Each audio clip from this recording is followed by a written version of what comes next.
ಕನಕಪುರ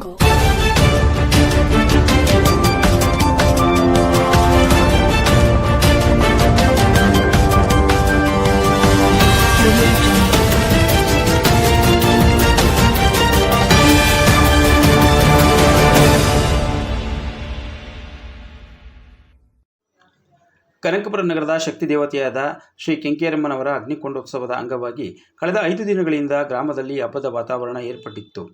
ಶ್ರೀ ಕೆಂಕೇರಮ್ಮನವರ ಅಗ್ನಿಕೊಂಡೋತ್ಸವದ ಅಂಗವಾಗಿ ದೇವಾಲಯದಲ್ಲಿ ಹೋಮ ಹವನಗಳನ್ನು ಸೇವಾ ಸಮಿತಿ ವತಿಯಿಂದ ನಡೆಸಲಾಯಿತು. ಹಾಗೆಯೇ ದೇವಿಗೆ ಫಲಪಂಚಾಮೃತಾಭಿಷೇಕವನ್ನು ಮಾಡಲಾಯಿತು. ಮಹಾಮಂಗಳಾರತಿಯ ನಂತರ ತೀರ್ಥಪ್ರಸಾದವನ್ನು ಅರ್ಚಕರು ವಿತರಿಸಿದರು. ದೇವಾಲಯದಲ್ಲಿ ನಡೆದ ಹೋಮ ಹವನಗಳ ನಂತರ ಅರ್ಚಕರು ಉಪವಾಸ ಆಚರಿಸಿದರು.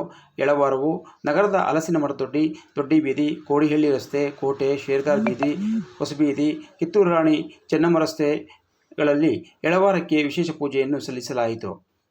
ಎಳವಾರ ಪೂಜೆಯ ನಂತರ ಅರ್ಚಕರಾದ ಮನುಕುಮಾರ್ ಅವರು ಅಗ್ನಿಕೊಂಡೋತ್ಸವಕ್ಕೆ ಪೂಜೆ ಸಲ್ಲಿಸಿ ಅಗ್ನಿಸ್ಪರ್ಶ ಮಾಡಿದರು. ಅಧ್ಯಕ್ಷರಾದ ಕೆಜಿ ದೇವರಾಜು, ಉಪಾಧ್ಯಕ್ಷರಾದ ಕೃಷ್ಣಪ್ಪ, ಕಾರ್ಯದರ್ಶಿ ಶಿವಲಿಂಗಯ್ಯ, ಖಜಾಂಚಿ ಚಿಕ್ಕಲಿಂಗಯ್ಯ, ಗೌರವಾಧ್ಯಕ್ಷರಾದ ಕೆಎಸ್ ರಾಮು, ಸಹ ಕಾರ್ಯದರ್ಶಿ ಟಿಎಸ್ ಸುರೇಶ್, ಸಂಚಾಲಕರಾದ ಶ್ರೀನಿವಾಸ್, ಸುರೇಶ್, ನಂಜುಂಡಪ್ಪ, ಲಿಂಗೇಗೌಡರು, ಮುದ್ದ ಹನುಮಯ್ಯ ಸೇರಿದಂತೆ ಎಲ್ಲ ಗ್ರಾಮಸ್ಥರು ನಿರ್ದೇಶಕರು ಈ ಎಳವಾರ ಪೂಜಾ ಕಾರ್ಯಕ್ರಮದಲ್ಲಿ ಪಾಲ್ಗೊಂಡಿದ್ದರು. ಶ್ರೀ ಕೆಂಕೇರಮ್ಮನವರ ಕರಗ ಹೊತ್ತ ಅರ್ಚಕರು ಸಾವಿರಾರು ಭಕ್ತಾದಿಗಳ ಸಮ್ಮುಖದಲ್ಲಿ ಅಗ್ನಿಕೊಂಡವನ್ನು ಪ್ರವೇಶ ಮಾಡಿದರು. ಕೊಂಡೋತ್ಸವದ ನಂತರ ಹರಕೆ ಹೊತ್ತ ಭಕ್ತಾದಿಗಳು ಪ್ರಸಾದವನ್ನು ವಿತರಿಸಿದರು. ಶ್ರೀ ಕೆಂಕೇರಮ್ಮ ಸೇವಾ ಟ್ರಸ್ಟ್ನ ಅಧ್ಯಕ್ಷರಾದ ಕೆಜಿ ದೇವರಾಜು, ಉಪಾಧ್ಯಕ್ಷರಾದ ಕೃಷ್ಣಪ್ಪ, ಕಾರ್ಯದರ್ಶಿ ಶಿವಲಿಂಗಯ್ಯ, ಖಜಾಂಚಿ ಚಿಕ್ಕಲಿಂಗಯ್ಯನವರು ಯಶಸ್ವಿಯಾಗಿ ಅಗ್ನಿಕೊಂಡೋತ್ಸವ ನಡೆಯಲು ಸಹಕರಿಸಿದ ಎಲ್ಲ ಗ್ರಾಮಸ್ಥರಿಗೆ ಅಭಿನಂದನೆಯನ್ನು ಸಲ್ಲಿಸಿದ್ದಾರೆ.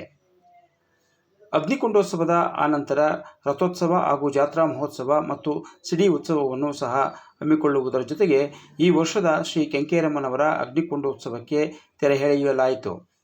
ವೀಕ್ಷಕರೇ, ಒಟ್ಟಾರೆ ಶ್ರೀ ಕೆಂಕೇರಮ್ಮನವರ ಅಗ್ನಿಕೊಂಡೋತ್ಸವಕ್ಕೆ 16,000 ಭಕ್ತಾದಿಗಳು ಆಗಮಿಸಿ ತಮ್ಮ ಭಕ್ತಿಯನ್ನು ಅಮ್ಮನವರಿಗೆ ಸಮರ್ಪಿಸಿದರು.